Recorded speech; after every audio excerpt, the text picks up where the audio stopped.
हम कुमार राहुल एक बार फिर अपने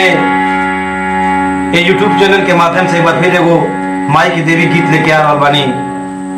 अगर ये गीत अच्छा लगी तो लाइक शेयर कमेंट और चैनल के सब्सक्राइब जरूर करी जाए। देखिए एगो भक्त के भाव बा, कैसे कहता माई के भजन गौरावता कहे बा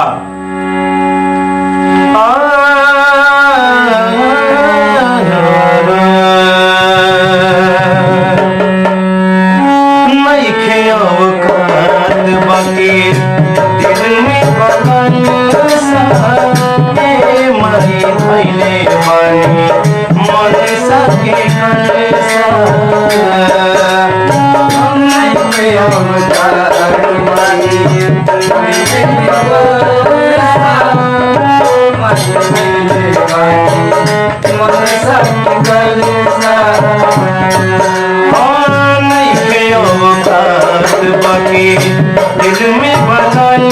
सा माही थैले बनी ममता के कलसा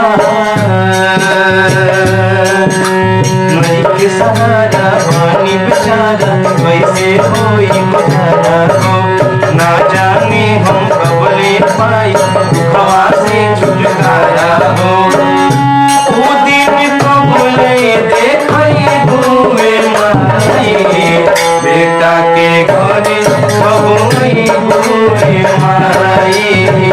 बेटा के घरे कबई घूमे माई बेटा के घरे कबई घूमे माई बेटा के घरे कबई घूमे माई।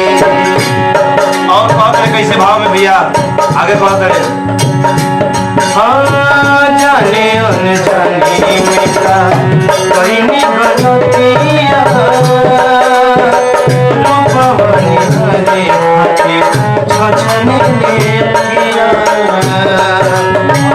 जाने अनजाने में का कहीं गलतियाँ रूपवानी हरे हाथे छछने लगतिया। हे माई जाने अनजाने जन गलती भाई लोग के क्षमा करो, बड़ा भाव से श्रद्धा से कहता जाने अनजाने में का कहीं गलतियाँ रूपवानी हरे हाथे छछने लेतिया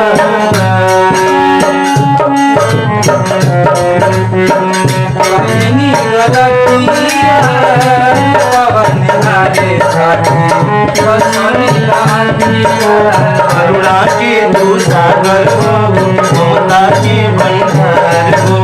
एक सेवक के अर्जी माई सुना एक बार हो